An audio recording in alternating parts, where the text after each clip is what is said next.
I have not talked about White House Press Secretary Jen Psaki's press briefings for a while. I've just been so busy with different elements of the show. I haven't been watching them. I haven't been covering them. But yesterday, I did get an opportunity to see kind of what was going on. And the more things change, the more things stay the same. Both Jen Psaki and Fox News reporter Peter Doocy have had COVID. They are both back. And Peter Doocy is once again attempting these takedowns of Jen Psaki and of Biden policy on COVID. Now, there is no shortage of criticism of the United States, both under Trump and under Biden when it comes to COVID policy. Missteps made under both without playing false equivalency. What Trump did is unconscionable in a completely different way than the ways that Joe Biden has not been as good as he could have been when it comes to COVID policy. But Peter Doocy tries to, in order to score points against Jen Psaki, starts pushing anti-vax talking points like vaccinated people are getting it too, which of course is a very dangerous talking point in the abstract to promote, given the level of anti-vaccine sentiment in the United States, given the incredibly significant protection that vaccines provide against hospitalization and death. So let's just jump right in. And I think this is an example of Jen Psaki doing a pretty good job of refuting these toxic talking points. And I understand that the science says that vaccines prevent death, but I'm triple vaxxed, still got COVID. You're triple vaxxed, still got COVID. Why is the president still referring to this as a pandemic of the unvaccinated? And of course, the answer, we'll see what Jen Psaki says. The answer is it's disproportionately the unvaccinated who have to go to the hospital, who end up being intubated, and who end up dying. Even though now most of the country, by most, I don't mean 80, 90%, but 60 something percent, most of the country is vaccinated. It is still overwhelmingly the unvaccinated that are getting really sick. That's what it means. Okay, now let's listen to Jen Psaki. Well, I think, Peter, there's a significant difference between, and you just experienced this, and not to expose your public health experience, but I can speak to mine as well. I had been triple vaxxed. I had minor symptoms. There is a huge difference between that and being unvaccinated. You are 17 times more likely to go to the hospital if you're not vaccinated, 20 times more likely to die. And those are significant, serious statistics. So yes, the impact for people who are unvaccinated is far more dire than those who are vaccinated. Will the president update his language at some time to be more reflective of the fact that people who are triple vaccinated are catching and spreading COVID?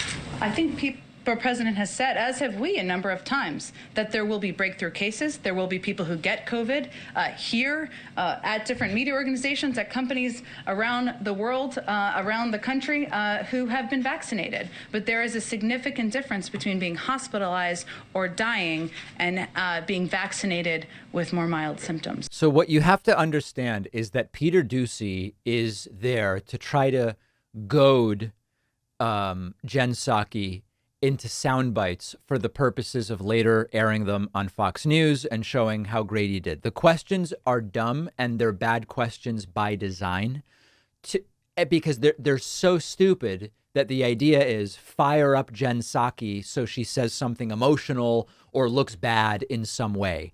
He is not actually there to be a reporter and to bring information to people. His argument essentially is seatbelt laws haven't completely eliminated traffic deaths. And also, sometimes even when you're wearing a seatbelt, you can still get hurt in a car accident. That's basically the argument. And if you said that to most people, they would say that's a really stupid argument against seatbelts, isn't it? This is the most important of the three things that he kind of tries to pull. We'll look at a couple others in a moment. The unvaccinated in the U.S. are more likely to test positive. So you still do get protection against Omicron from being triple vaccinated, but it is so contagious and it's different enough from what the vaccines target that a lot of vaccinated people still ultimately test positive, but they're significantly less likely to end up in the hospital and significantly less likely to die. It's sort of like a false equivalency where he goes, listen, unvaccinated people get this and vaccinated people get this, so it's the same. Well, no, you have to actually look at the numbers and see what it is that we're talking about here. And the issue is they are coming to their conclusion first, which is we don't like the vaccine. We want to talk about being against it. Not Doocy personally, right? His shtick is I got it, but people are asking this question because he's doing it for the audience. They start with, we don't want the vaccine, and then they work backwards from there. Then they also talked about COVID testing.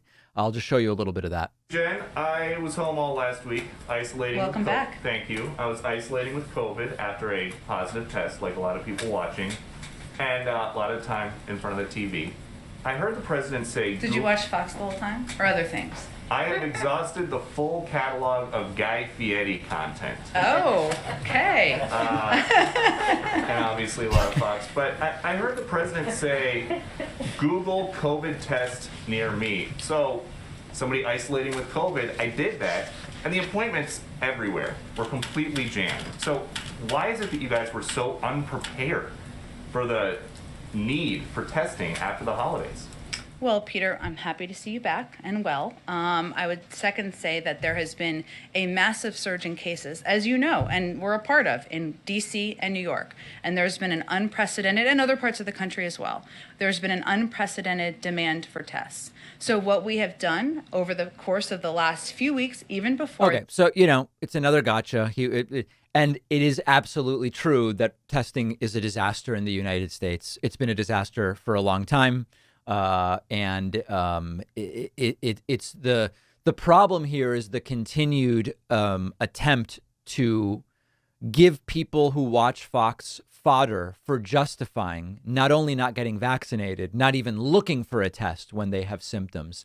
And then here's the last one. This one is on Sonia Sotomayor. You guys have been very aggressive countering COVID misinformation. So what do you guys think about COVID misinformation coming from the Supreme Court? It's kind of weird that he even talks like this. You know, it's like, what do you guys think about? It's sort of like the way you would talk. It's like the way a third grader would talk to the teacher when they have a joke, you know? And Sonia Sotomayor's false claim that over 100,000 children are in serious condition, many on ventilators.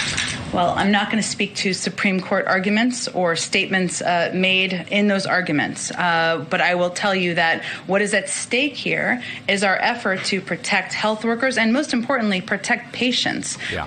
So, you know, again, it's not that it's invalid to touch on these issues, but it's all meaningless gotcha. You're not really informing anyone by asking the White House press secretary about a misstatement made by a Supreme Court justice. It's just optics and trying to goad responses, and Jen Psaki continuing to do a pretty good job of dealing with it.